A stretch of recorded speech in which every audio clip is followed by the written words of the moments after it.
Bienvenida, bienvenido a esta segunda parte sobre el interesante y enorme mundo de los biológicos. Ahora me voy a enfocar a dos moléculas en particular, aquellos que bloquean la interleucina 6 y también aquel que es un ligando que interactúa con una función muy interesante que se llama coestimulación, que es el CTLA4. Si ya viste previamente el primer video que fue anterior a este, te invito a que saltes hasta el minuto 20. Si no, bueno, primero vas a recibir una introducción sobre qué son los biológicos, cómo se elaboran, por qué son tan complicados, por qué cuestan lo que cuestan y algunos otros detallitos que simplemente son por cultura Así es como general. vamos a dividir esta conferencia. Primero, la introducción, para que sepas qué es un biológico, qué implicaciones tiene, cómo se hace el proceso, cómo se obtiene el biológico, es decir, la filtración, depuración, etcétera, ventajas y desventajas, en quiénes está la indicación de utilizarlo y vamos a hacer una revisión de algunas de las familias de biológicos, así como su Ya desde hace mucho tiempo se tenía el sueño de poder desarrollar una molécula que tuviera la capacidad de fijarse exclusivamente a un solo blanco molecular, o si acaso dos, y de esa manera bloquear las respuestas que podían inducir o que llevaban precisamente al proceso de enfermedad. Y hoy tenemos, gracias al éxito que comenzó en los noventas, una gran cantidad de este tipo de recursos, dentro de los cuales indiscutiblemente hematología y reumatología se han visto beneficiados enormemente en mayor intensidad, pero que también ahora se emplean en áreas como oncología, donde por cierto están cambiando radicalmente el pronóstico y tratamiento de los cánceres, así como incluso neurología, donde cosas como la migraña ahora pueden tratarse de una manera profundamente efectiva. Pero para fines didácticos y por supuesto porque el tema es muy extenso, aquí únicamente me centraré en los aspectos generales de los biológicos y por supuesto me encaminaré a los que son de interés en Para que tú te des una idea de las enormes diferencias que pueden existir entre unos fármacos convencionales, como puede ser la aspirina, que hoy por hoy sigue siendo uno de los más utilizados en el mundo. De hecho, tenemos por lo menos 200 años empleándola y que indiscutiblemente sigue teniendo un papel muy importante en la prevención e incluso tratamiento de algunas entidades, principalmente en cuanto a la prevención para eventos cerebrales vasculares o incluso infartos agudos al miocardio y vamos a compararla con un biológico. Entonces, justo la figura que tú ves al lado derecho, en realidad es una figura muy esquemática, porque estamos aquí hablando de una proteína que, o sea, está conformada por una gran cantidad de aminoácidos, pero para que más o menos te des una idea de la diferencia en cuanto al tamaño, estamos ante una molécula que tiene 24.979 más átomos que la propia aspirina. A pesar de que la aspirina es mucho, mucho más grande, el biológico tiene una complejidad extraordinaria. De una manera sumamente esquemática y superficial, aquí te voy a explicar cuál es el proceso que se requiere para poder desarrollar un biológico. No sin antes, importante señalar que la inmensa mayoría de los biológicos que se han desarrollado desde los 90, en que fue el boom, hasta la fecha, la inmensa, inmensa mayoría han sido desechados, no han logrado sus objetivos, ya sea porque tienen un muy bajo perfil de seguridad o porque no tienen nada de efectividad. Así de complejo puede llegar a ser este proceso y eso implica el que primero se tiene que seleccionar de manera lo más perfecta posible la molécula blanco. Pero justamente como estamos hablando de proteínas y de inmunoglobulinas con mayor precisión, algo que tú debes de conocer es que una molécula, por ejemplo, imagínate que esta es una molécula, mi mano, va a tener distintos componentes a los cuales puede haber un reconocimiento por parte del anticuerpo. Puede ser mi dedo meñique, puede ser, digamos, el entrelazado de estos primeros tres dedos, puede ser la palma de la mano o el dorso o simplemente un pequeño montículo, aquí donde se encuentra mi huesito pisiforme, lo que se reconozca. Entonces, evidentemente, si tú quieres algo que permita atrapar de forma eficaz la mano, pues vas a necesitar un gancho que pueda reconocer prácticamente lo que le dé eso, estabilidad a esa presión o a esa, más bien a ese agarre y de esa forma entonces lograr el objetivo que es pues contener la mano. Pero si tú generas algo que únicamente se detiene el meñique, pues se puede zafar y mucho menos sería la utilidad si fuera en esta región. Bueno, pues así de complejo es este proceso. Una vez seleccionada entonces la molécula, hay que desarrollar un anticuerpo. Entonces, esa molécula se hace un ultrafiltrado, se inocula en algún animal o incluso puede ser en el ser humano y después se extrae la respuesta contra dicha molécula, es decir, los anticuerpos. Y de ahí se tiene que obtener la codificación genética. Imagínate nada más lo intrincado de esto. Por eso es que muchos biológicos han tardado años en desarrollarse. Y una vez que obtienes la secuencia de ADN que es la más adecuada, entonces vas a utilizarla para programar a las células. Pero ¿qué crees? No todas las células responden igual. Entonces hay que hacer una selección clonal, es decir, de aquellas células que producen los anticuerpos que son los más efectivos para, como te dije, unirse de la manera más precisa a la molécula blanco. Y ya una vez que se hace ese desarrollo, que es algo súper complicado, entonces se lleva a cabo todo el proceso que va desde la producción de los anticuerpos, la filtración, depuración, que ahorita vamos a ver qué tan intrincado es, y finalmente el ensamblaje.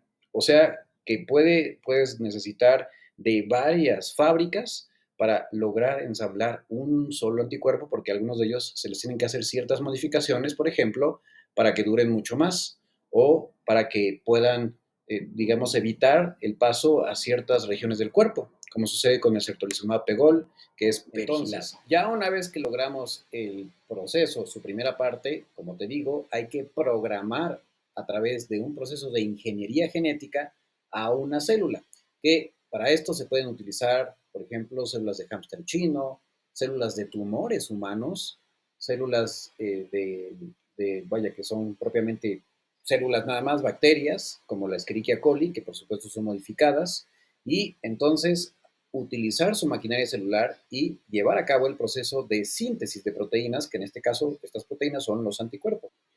Pero para esto hay que entonces tomar las células que sabemos tienen la secuencia o la capacidad de producir estos anticuerpos que nos interesan y someterlas a una gran cantidad de procesos súper finos, donde de verdad cualquier diferencia puede hacer una completa aberración, es decir, un anticuerpo inútil o que incluso sea dañino porque genere más respuestas alérgicas hasta uno que sea altamente efectivo y dirigido a la molécula en cuestión.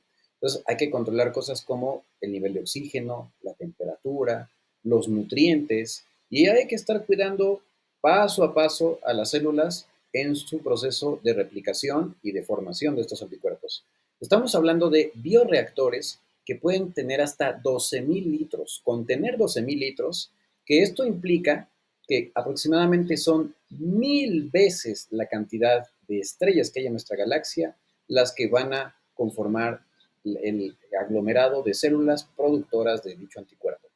Posteriormente viene el proceso de depuración, que ya te podrás imaginar que también es bastante complejo. Entonces hay que filtrar, hay que separar los anticuerpos de las células, hay que también quitar cualquier material particulado contaminante, proteínas que no son anticuerpos y por supuesto hacerlo esto en las mayores condiciones de higiene para evitar cualquier tipo de contaminación, porque eso también sería catastrófico. Y para que puedas ahora comprender por qué son tan difíciles de elaborar y de sacar al mercado, pero también por qué desgraciadamente son tan caros, es porque se requiere 1,000,000 de procesos para finalmente llegar a la depuración.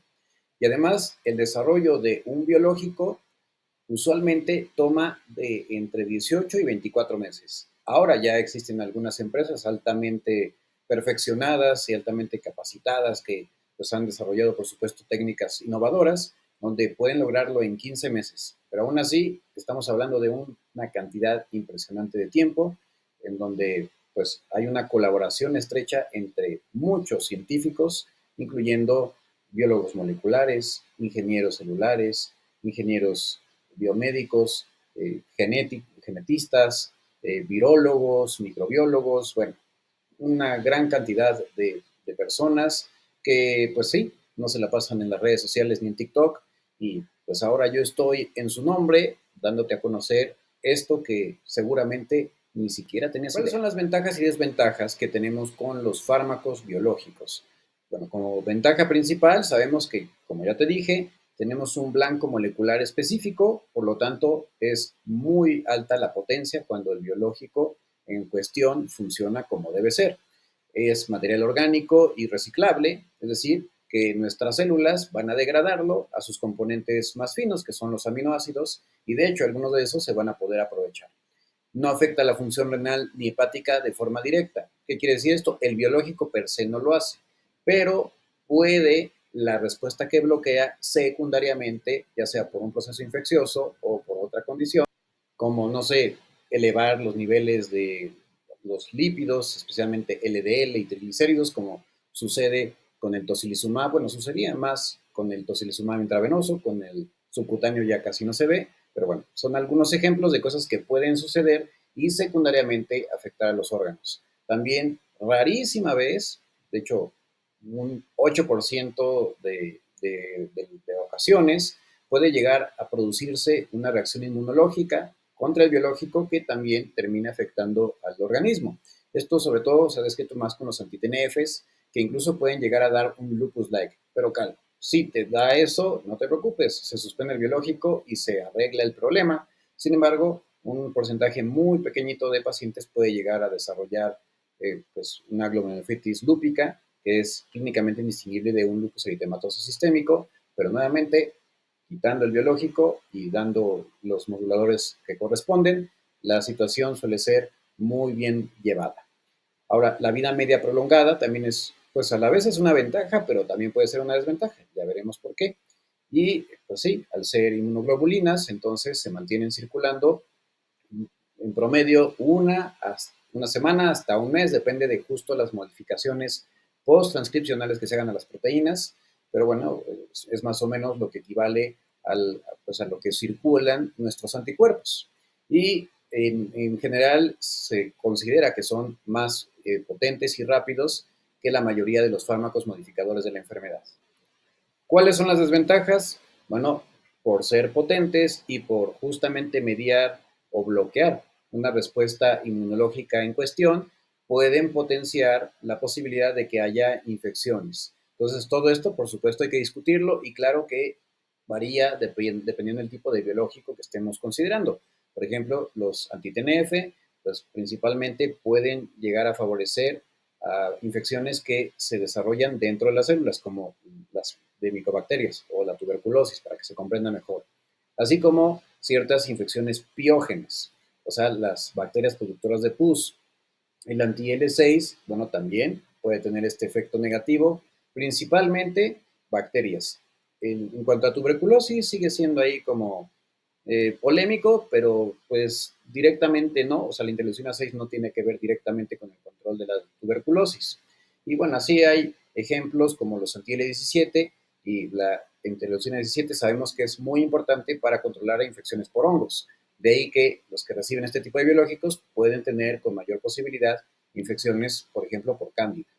Otra desventaja es que requieren de una red de frío. Se necesitan mantener en temperatura estable, más o menos el de las verduras, el del cajón de las verduras de tu refrigerador, es decir, entre 2 y 8 grados centígrados, porque al ser proteínas se pueden echar a perder de una forma bastante rápida. O sea, una vez que ya alcanzaron la temperatura ambiente, se tienen que utilizar en un plazo de unas cuantas horas, porque de lo contrario, ahí se te va todo el dinero y ya no sirve de nada.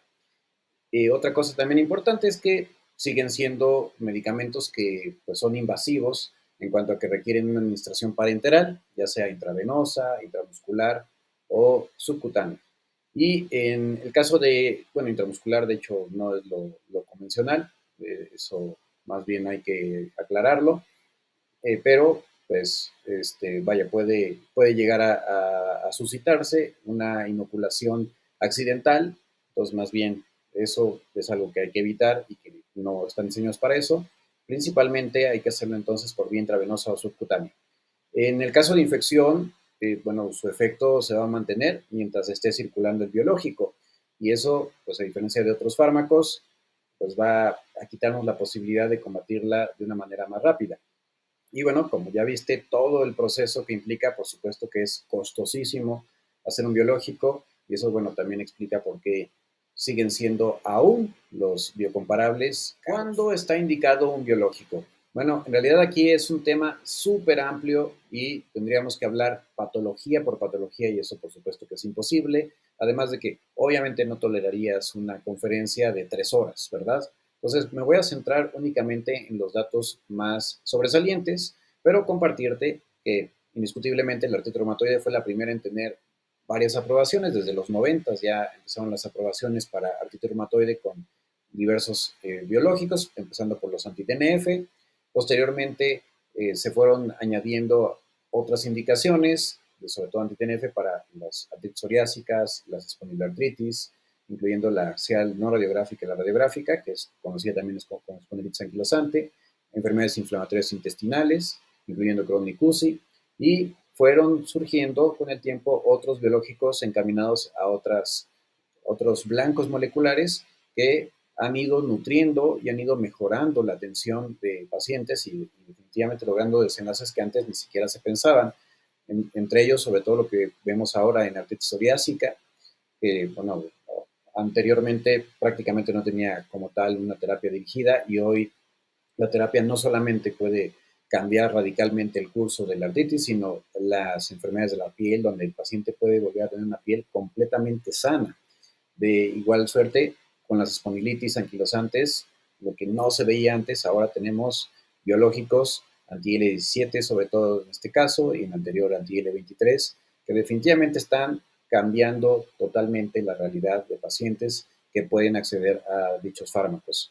De igual manera, el lupus ya cuenta incluso con 2 biológicos aprobados para un subgrupo específico de pacientes, como es el belimumab y el anifrolumab, y bueno, se tomó prestado el rituximab, que sigue ahí teniendo algunas polémicas, pero hablando de rituximab, indiscutiblemente tiene un papel muy importante en ciertas vasculitis, especialmente las asociadas a ANCA.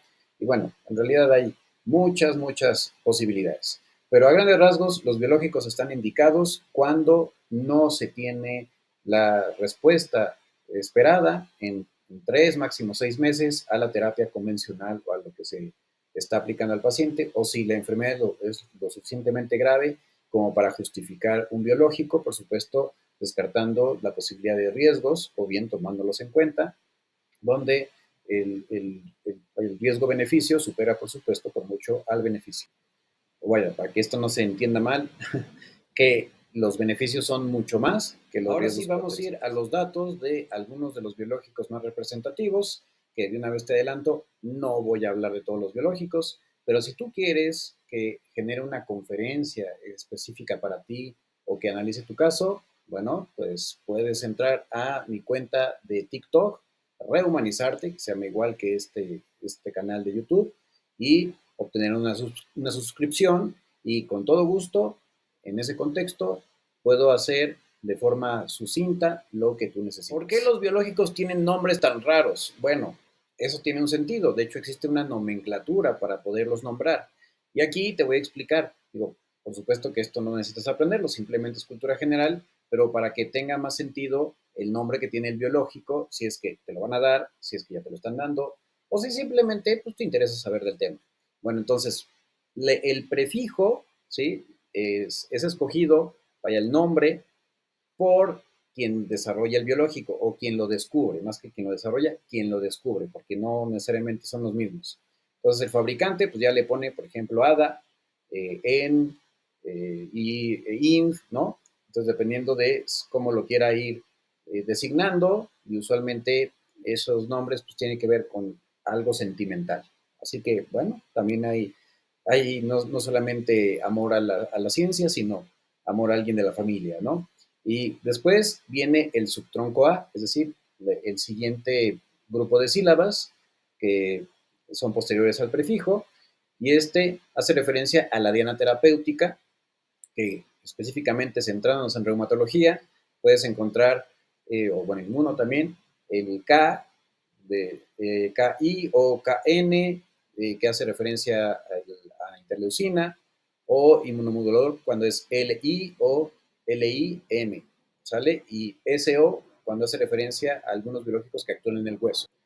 Después sigue otro grupo de sílabas, que es el subtronco B, que hace referencia al stem, o vaya, al tronco común, de cómo es que son diseñados estos biológicos o cómo es que son desarrollados. Entonces, cuando es puramente humana la molécula, o sea que se emplean, de hecho, células humanas para desarrollarlas, es humano, U de humano.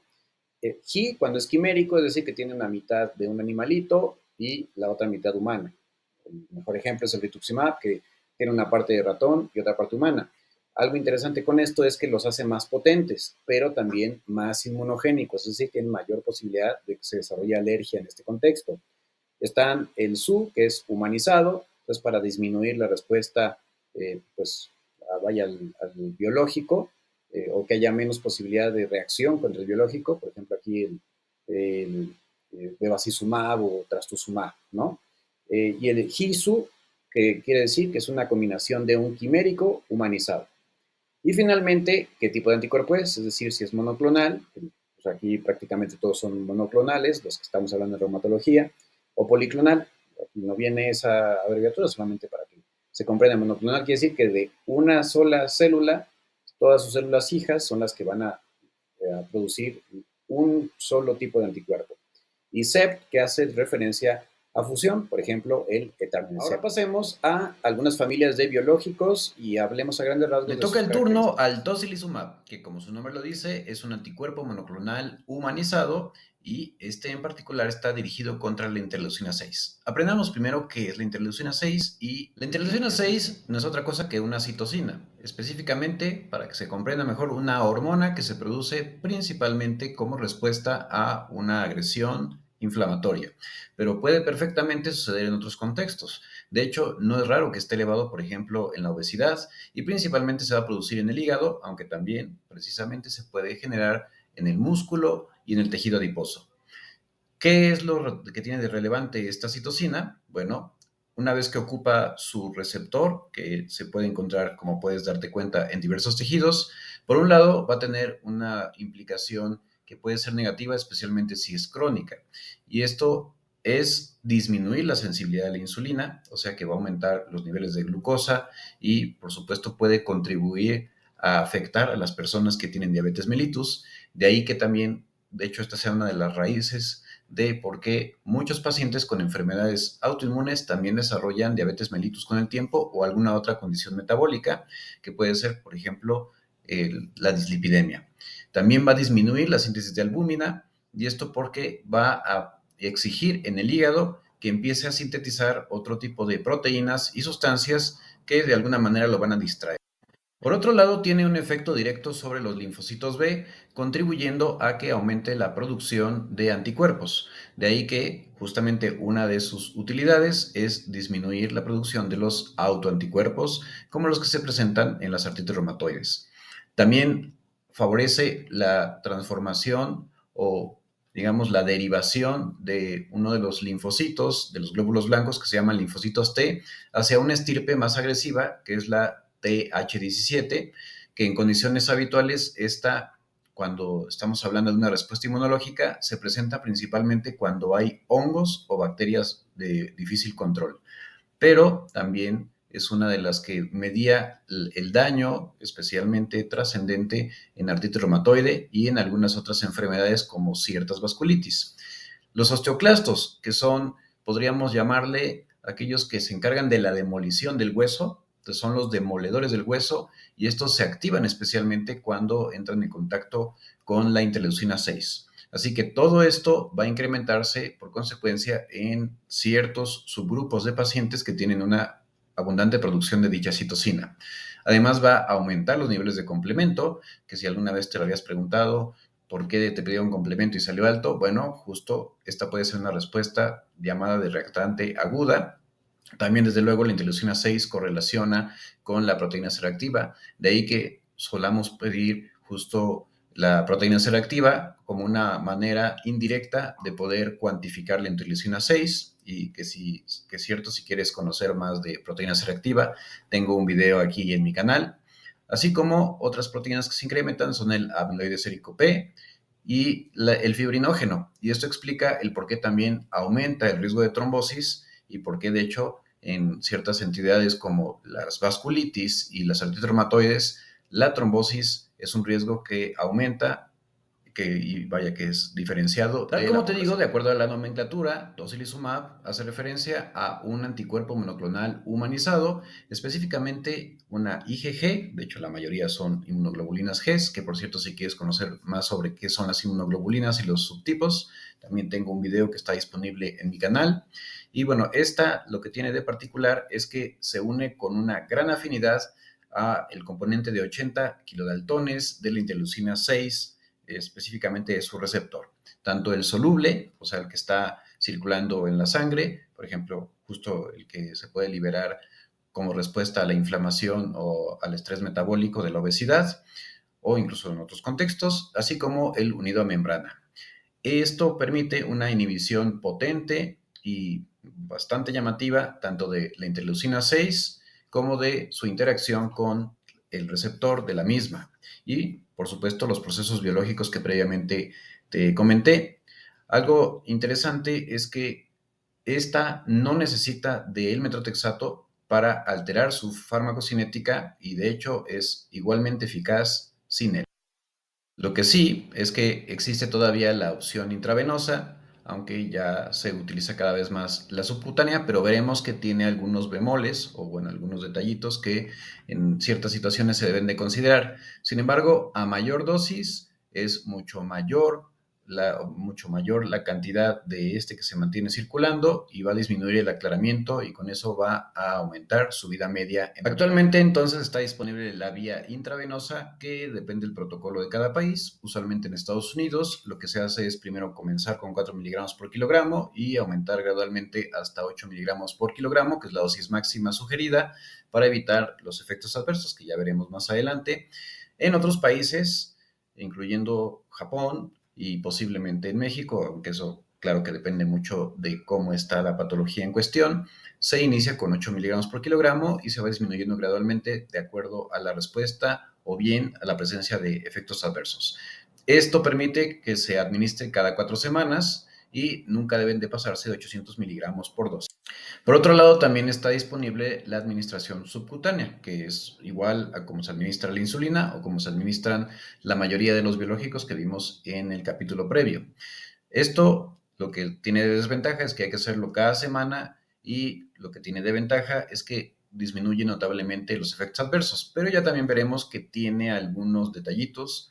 Este biológico se evaluó en muchas instancias, en múltiples centros de todo el mundo, incluyendo aquellas personas que no tenían previamente una exposición a fármacos, los que ya habían fallado a metrotexato, los que habían fallado incluso a diversos farme, aquellos que eran vírgenes al metrotexato y los que no habían respondido a anti-TNF.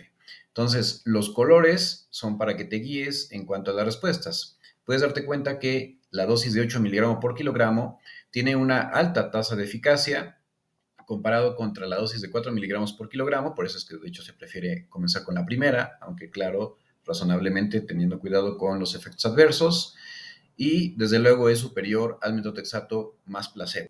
En el estudio Samurai, que se llama así porque de hecho TOSI es una de las grandes aveniencias, de los grandes logros de Japón, ellos ahí lo que estudiaron fue el índice de daño y claramente protege del daño articular en los pacientes que lo reciben. El estudio Option, que fue para aquellos que no habían respondido al metotrexato, nuevamente también fue superior. El TOWARD, en donde se evaluó contra quienes estaban recibiendo la terapia estándar y que no habían respondido bien. En el Ambition, que eran los que no habían recibido previamente ningún fármaco y tenían unas tasas de respuestas pues muy llamativas, de hecho 70% contra 53% en el caso de 70% 8 miligramos por kilogramo, 53% los que recibían matrotexato más placebo. Y en el Radiate, que aquí es contra aquellos que previamente habían fallado a un anti-TNF. Date cuenta que las tasas de respuesta también son muy llamativas.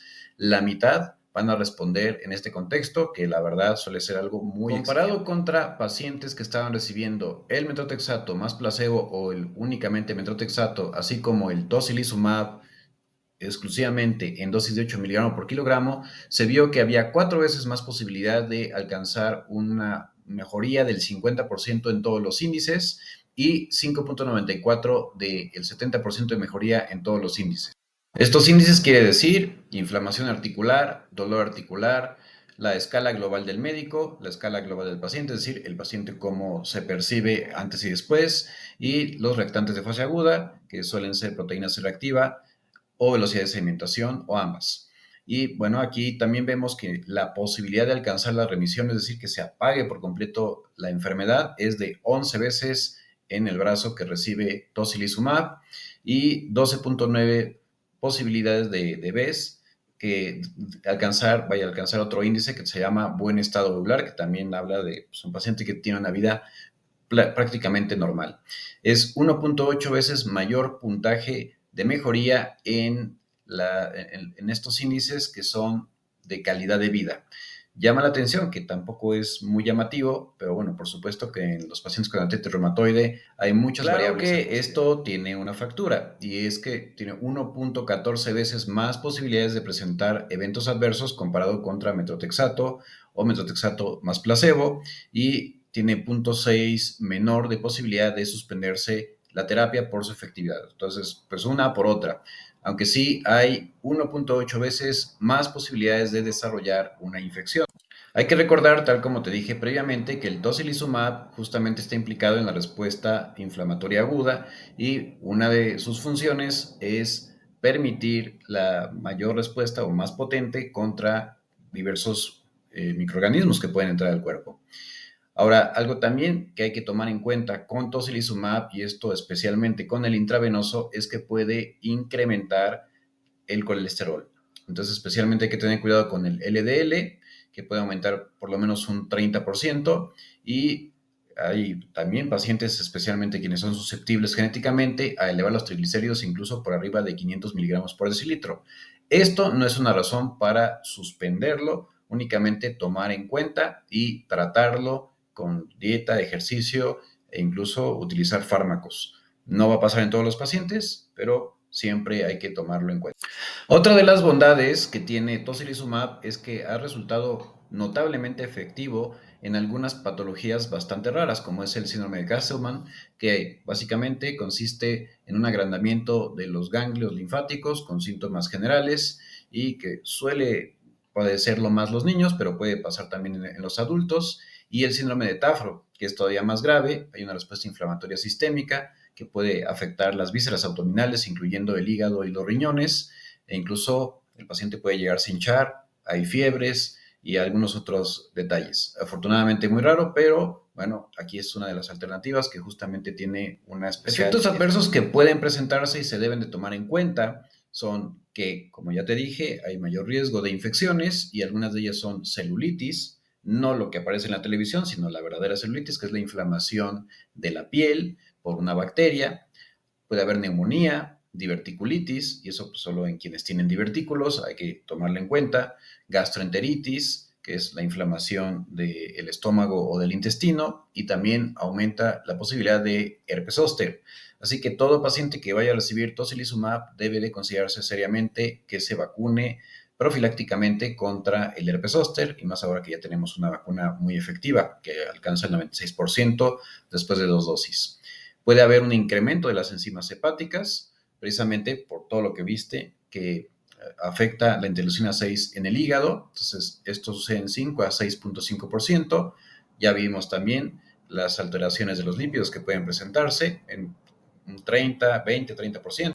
Puede llegar a producir neutropenia, es decir, una disminución de los neutrófilos, que son la primera línea de defensa contra las infecciones, en un 29%, y eso sobre todo con el que es intravenoso. Prácticamente no se ve con el subcutáneo, pero hay que tomarlo en cuenta porque hay ciertos límites de corte en los que sí se recomienda incluso suspender. Eso, por supuesto, lo hará tu médico y se tendrán las precauciones pertinentes. Puede haber también una disminución de las plaquetas, 8 a 9%, que usualmente no es grave y suele ser transitorio, mejora con el tiempo. Se tiene también ahí la consideración de tener precaución con malignidad y ciertas enfermedades desmielinizantes, pero no se compara con lo que sucede con los anti-TNF, que de todas formas también son bajos afortunadamente. Hay posibilidad de perforación intestinal, aproximadamente son 0.26 eventos por cada 100 pacientes año, y eso, sobre todo en quienes tienen enfermedad diverticular, hay que tenerlo en cuenta, y más si se usan concomitantemente antiinflamatorios no esteroideos y glucocorticoides. O sea, si está todo eso junto, es mayor la posibilidad, y también, por supuesto, si se emplea con metrotexato. De hecho, esa es una de las razones por las cuales tampoco se aconseja, porque además ya vimos que no mejora pues realmente algún índice en particular. Puede haber, como todo biológico, reacciones durante la administración en un 8%, produciéndose incluso una hipersensibilidad, e incluso en algunos pacientes, sobre todo en la vía intravenosa, puede haber hipertensión durante la infusión que se acompaña de dolor de cabeza y algunas reacciones en la piel, enrojecimiento, que habitualmente desaparecen a las... ¿Quiénes son los que tienen mayor posibilidad de que disminuya el conteo de neutrófilos? Interesantemente, los que tenían neutrofilia, o sea, neutrófilos elevados, tienen 5 veces más de posibilidad. Quienes lo tenían normales tienen 3 veces más de posibilidad. Es importante por eso estar monitorizando cada 4 o 8 semanas, sobre todo en la infusión intravenosa. Esto, como te decía, es mucho menos común de ver con las subcutáneas. No se aconseja dar si hay menos de 2000 por el riesgo de neutropenia profunda, y hay que tener cuidado si baja a 500 a 1000. Se recomienda suspender al menos la infusión y reiniciar hasta que superen la cuenta de 1000 para disminuir los efectos adversos, especialmente infecciones. No se recomienda dar si hay plaquetas por debajo de 100,000, y se suspende si se bajan más allá de 500,000.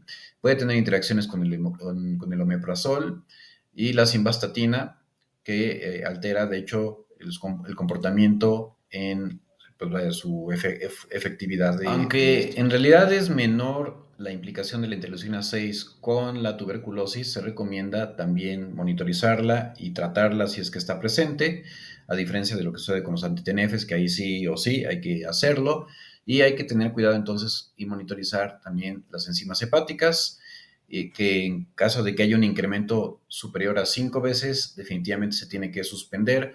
Si es menor de eso, se puede nada más suspender por un tiempo y reevaluar una vez que mejore. Es, la verdad, un fármaco que no se recomienda en el embarazo. En artritis reumatoide, las diferencias en cuanto a lograr la remisión y tasas de baja actividad, la verdad es que son comparables. De hecho, tú ves en color amarillo canario tocilizumab intravenoso, en el azul ves el tocilizumab subcutáneo, y puedes darte cuenta por los números que prácticamente no hay diferencia. En blanco, de hecho, es la diferencia que hay entre ellos, entonces que es mínima. Entonces, perfectamente se pueden utilizar. Lo que sí, bueno, se pueden utilizar, me refiero, de manera superponible. Pero lo que sí es que se ha visto que suele haber menor cumplimiento con el subcutáneo, porque, bueno, pues claro que a los pacientes no les gusta estarse picando, y menos si es una vez a la semana. La probabilidad de remisión en Takayasu cuando se utiliza el tocilizumab es muy buena, 70%, tanto en la vía subcutánea como en la vía intravenosa. En realidad es mínima, un punto uno para la subcutánea. Lo que sí hay que tomar en cuenta es que la posibilidad de recaída es alta comparando la subcutánea contra la intravenosa. Es de un hazard ratio de 2.55. Y algo muy interesante aquí es que es de las pocas donde el ser fumador es protector para tener una recaída. Cosas curiosas que suceden. En tanto, lo que incrementa el riesgo es aquellos pacientes que tienen un involucramiento de la aorta torácica. De hecho, si no has visto mi video de arteritis de Takayasu para comprender más esto, te invito a verlo, pero pues aquí puedes ver en las figuritas una referencia de cuáles son los tipos, ¿no?, en los que hay alteración de la torácica, pero básicamente la tipo 5, en la tipo 2A, en la tipo 2B, y la tipo 3 son las que tienen más posibilidades de recaer, y sobre todo si se utiliza la vía subcutánea. En cuanto a la tasa de remisión sostenida en arteritis de células gigantes o arteritis de la temporal, lo cierto es que es espectacular comparado contra placebo. Y esto es muy bueno, especialmente considerando que son pacientes que suelen requerir dosis altas de glucocorticoides.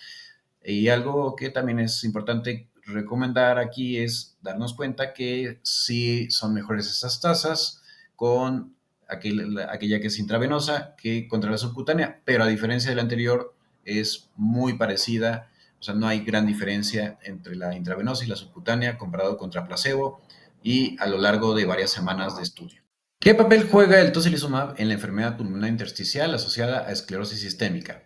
Bueno, una de las cosas que se pretendió hacer con este estudio era demostrar que el tocilizumab pudiera ser efectivo en la esclerosis sistémica, dado que se había visto que hay una elevación, sobre todo en cierto subgrupo de pacientes, especialmente aquellos que tienen una mayor actividad de la enfermedad y que tienden justo a mayor compromiso pulmonar.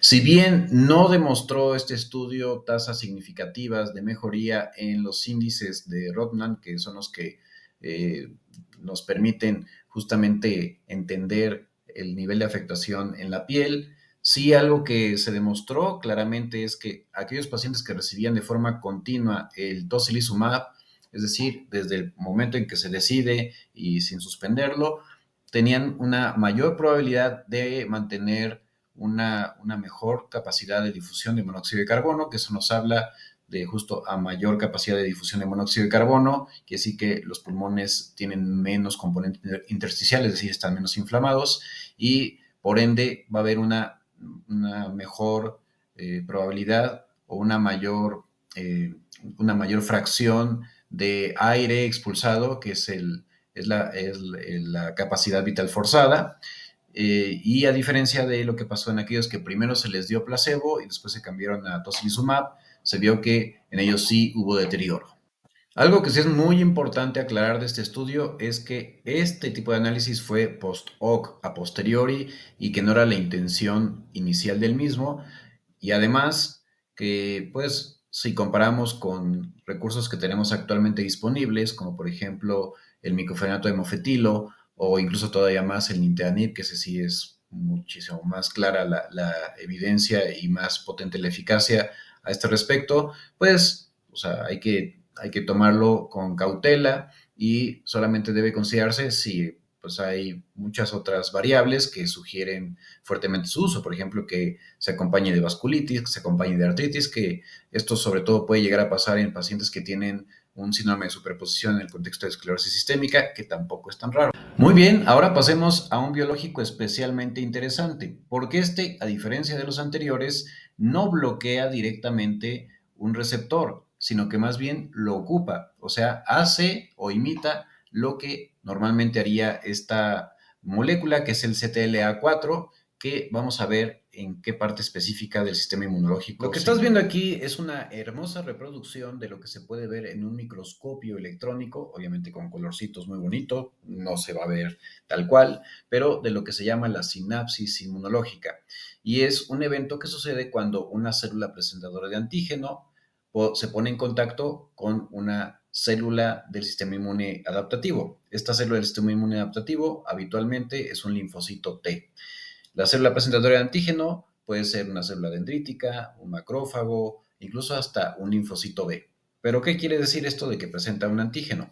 Bueno, es una célula que tiene una información clave de algo que encontró por ahí, podríamos decir, ya sea tiradito, ahí una basurita, o incluso en aquellos que tienen la capacidad de deglutir, bueno, no deglutir, sino fagocitar, que es el término correcto en biología molecular, de lo que hace una célula cuando se encuentra un microorganismo, bueno, se lo come y digamos que lo prepara, lo sazona y entonces lo presenta a una célula que va con eso a tener información clave muy específica para poder atacar con especial velocidad y poder a el antígeno en cuestión. O sea, esta es la coordinación, digamos, entre el general de un ejército y un comandante para poder aplicar una estrategia militar especialmente efectiva. Del lado de la célula presentadora de antígeno se tienen varios receptores. Uno de ellos, que justo es importante para la presentación de antígenos, es el MHC. que en el ser humano se conoce como HLA. Y es de tipo 1, de tipo 2. El de tipo 2 es especialmente el importante aquí porque es en el que se van a servir justo como en bandeja las partes clave o la información estratégica del enemigo. Pero resulta que pues eso a veces se sale de control y entonces en vez de presentar la información del enemigo, presentan la información del aliado. Y así como en el crimen organizado, que en lugar de ayudar para el bien de la comunidad, empiezan a perjudicar a las personas y a pedirles un dinero que no se merecen, pues algo así sucede en el sistema inmune corrompido en el contexto de una enfermedad autoinmune. Entonces, si funcionara bien la vigilancia inmunológica, es decir, si funcionara bien la policía y el militar o el cuerpo de soldados en cuestión, entonces al detectar a a este malviviente, lo que harían es pues, meterlo a la cárcel o incluso ponerle unas esposas. Esas esposas son precisamente el CTLA4, es el que va a impedir que siga haciendo sus fechorías y pues llevarlo a la cárcel, ahora sí que entambarlo. Pero digamos que en estas condiciones resulta que se presentan pues un diálogo casi casi amoroso, ¿no? De dinerito, y ese intercambio de dinero es lo que se conoce como la interacción entre el CD80, CD86 y el CD28, que el CD80, CD86 también lo puedes encontrar en la nomenclatura como B71 y B72. Entonces, cuando interactúa con el CD28 es como decirle, adelante, te doy chance de operar, pero pues me das mi parte. Y todo lo contrario, si fueran unas esposas en el momento en que detectan al maleante, entonces sería el CTLA4 que interrumpe ese proceso y pues haría que el sistema inmune no fuera pues tan destructivo, tan desordenado y justamente es una manera de producir lo que se llama regulación inmunológica. Con esto ya te podrás dar una mucho más grande idea de entonces cómo funciona el Abatacept, que pues justo el más conocido, bueno, hasta donde yo sé, es el único que existe, posiblemente haya algún otro biocomparable ahí en el camino, pero el que al menos está disponible a nivel mundial es el Lorencia. Y pues entonces justo lo que se hace es que va a fusionarse este inhibidor selectivo que es el CTLA4 a una porción extracelular de un FC, de una inmunoglobulina, y entonces literalmente va a bloquear con eso toda esta interacción y con ello va a terminar produciendo justo una disminución de la proliferación de los linfocitos T. Porque eso olvidé decirlo. Digamos que yo lo dije bonito, pero en el sistema inmunológico, cuando se ve que una célula puede ser agresiva, lo que se hace es no solamente mandarla a la cárcel, sino... Y eso se llama apoptosis. Bueno, entonces es una de las cosas que induce, además de que va a disminuir no solamente su proliferación, puede destruirla o puede inducir su apoptosis, o bien simplemente detenerla, frenarla, ahora sí que entambarla, y con ello impedir que siga produciendo aquí pues las sustancias que son el factor de necrosis tumoral, el interferón gamma o la interleucina 2 que contribuyen a la respuesta inflamatoria. Entonces, este fármaco biológico no hace un bloqueo, sino al contrario, permite que se una al sitio de interacción que va a frenar o va a regular la respuesta inmunológica. Y existe la vía intravenosa, aunque la verdad es que ya es muy poquito utilizada, y la vía subcutánea.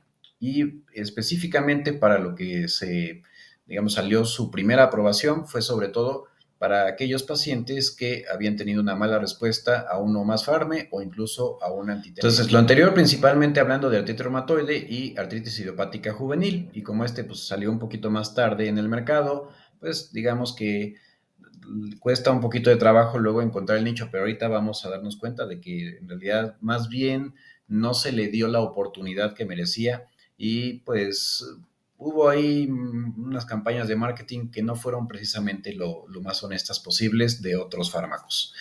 En artritis psoriásica también se demostró su efectividad y siendo, pues digo, no tampoco muy llamativa, pero pues aceptable en aquellos pacientes que no estaban respondiendo a la terapia estándar. Lo cierto es que actualmente ya prácticamente no se considera, a menos que el paciente pues no haya respondido a otras terapias que están ya disponibles, que sí son mucho más. Sus tasas de respuesta, lo cierto es que fueron como muy variables y también por eso se estancó un poquito como su uso. Y la verdad es que está entre lo que solemos encontrar con los fármacos modificados de la enfermedad, que son mucho más baratos, es decir, en torno al 40%, pero también parecida a lo que sucede con otros biológicos. E interesantemente, ya te voy a mostrar una información prácticamente al final que nos da incluso bastantes sorpresas. Pero su nicho es principalmente pacientes que no han tolerado otras opciones y especialmente algo que tiene de muy bondadoso es que este es bastante noble en cuanto al tema de infecciones. De hecho, tiene una tasa notablemente baja de infecciones e incluso con este hasta el momento no se han reportado muertes por malignidad o infecciones oportunistas y comparado, por ejemplo, con el infliximab, es notablemente más seguro, o sea, teniendo sí, hay posibilidades, claro, que de infección, porque al final pues, también se bloquea, se puede bloquear la respuesta para la formación de anticuerpos contra microorganismos o producir una respuesta mediada para destruir células infectadas, pero es de 1.9% contra 8.5% que se presenta justo en el contexto. Y bueno, este estudio hay que tomarlo con cautela porque lo cierto es, está muy bien hecho, pero pues hay de pronto ahí como que mucho involucramiento de la farmacéutica, entonces bueno, hay que tomarlo con cautela y por eso yo lo pongo, porque pues sugiere aquí que en términos generales resultó incluso superior a la terapia convencional, bastante notable. De hecho, en este estudio le favoreció con más 20.1% contra más 13% que tuvo, por ejemplo, el certolizumab. Lo que sí es que fue el mejor tolerado, fue el que tuvo la tasa más baja de abandono debido a falta de eficacia. De hecho, el que tuvo la tasa más alta de abandono fue la terapia estándar, que en este estudio en particular se consideró al metotrexato con prednisona más podría utilizarse la sulfasalacina o algún antimalárico. Entonces, pues fue una terapia estándar relativamente subóptima. También esa terapia estándar incluía inyecciones de glucocorticoides a quienes lo requirieran. Entonces, bueno, son algunos detallitos que nos llaman la atención, ¿no? Pero pues bueno, aquí mostró cosas muy interesantes. Entonces, tiene una muy buena tasa de remisión cuando se utiliza más metotrexato y pues lo que sí, la tasa de progresión entre todos fue igual, no hubo, bueno, no igual, pero no hubo prácticamente diferencia. Quienes abandonaron más el tratamiento por efectos adversos fueron los de tocilizumab. Y aquí este estudio también hay que tomarlo con reserva porque es un estudio retrospectivo, es decir, se ve hacia atrás al paciente, pues examinando los expedientes. Entonces, pues tiene sus defectitos, como todo lo que pues depende de que quien hizo los expedientes lo haya. Por eso es que hay así como tantísimas líneas que pues, nos hablan de una gran individualidad o de una gran variabilidad en respuesta. Bueno, no grande, pero sí que pues hay ciertas diferencias, ¿no? O sea, por un lado da la impresión de que los pacientes que estaban con un inhibidor de JAK, por ejemplo, el baricitinib, upadacitinib, son inhibidores de JAK, estaban al principio con una mayor actividad de la enfermedad y aquí da la impresión de que mejoran mucho más aparatosamente los que reciben un inhibidor de JAK en comparación con Abatacept, pero al final no hubo como tanta diferencia. Y en cuanto a la posibilidad de desarrollar una enfermedad pulmonar intersticial, pues entre ellos la verdad es que está bastante bien. O sea, realmente 83.9% de los inhibidores de JAK contra 88.6% de los que recibieron Abatacept no tuvieron una progresión de enfermedad pulmonar intersticial, así que también es un fármaco biológico que se puede considerar pues, razonablemente en aquellas personas que tengan este tipo de complicación. Y bueno, como conclusiones, pues ya lo has visto, los biológicos tienen blancos moleculares específicos, los cuales son, en el caso del tocilizumab, citocinas, que es la interleucina 6 y pues todo lo que eso implica. En el caso de la abatacept, como viste, pues es la interacción en la sinapsis inmunológica. Tanto Tosi como Abatacept tienen sus nichos particulares de pacientes, entonces eso por supuesto siempre se debe decidir según todas las variables que ya te diste cuenta, pues hay una gran cantidad de variables que hay que tomar en cuenta y por eso es tan importante esto hacerlo con expertos, ¿no? Y siempre considerar los pros y los contras y desde luego lo que sea razonablemente más económico, más accesible y seguro y eficaz. Algo importante de recordar es que el tocilizumab no se recomienda en el embarazo. El abatacept, aparentemente, en lo que hasta el momento se ha estudiado, es pues seguro y se podría usar si no hay otra mejor opción. Como por ejemplo aquí el certolizumab pegol sería una muy buena opción en contexto de embarazo, como ya te dije en un video anterior. Si esto fue útil para ti, fue de tu agrado, por favor, no olvides dejar tu like, comparte con las personas que posiblemente se beneficiarán.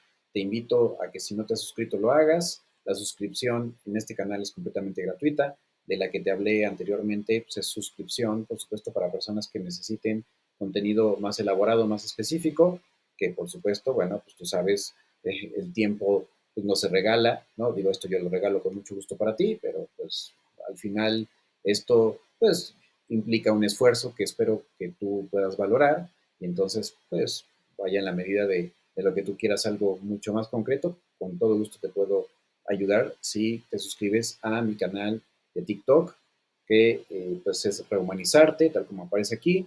Recuerda que también me puedes seguir en mi página de Facebook oficial, que es Dr. Juan Carlos Arana Ruiz o Dr. Juan Carlos Arana Reumatólogo, y pues así es como puedes encontrar con el arroba JC Aranar. Cuídate mucho, nos vemos en la próxima, donde te hablaré de otros biológicos.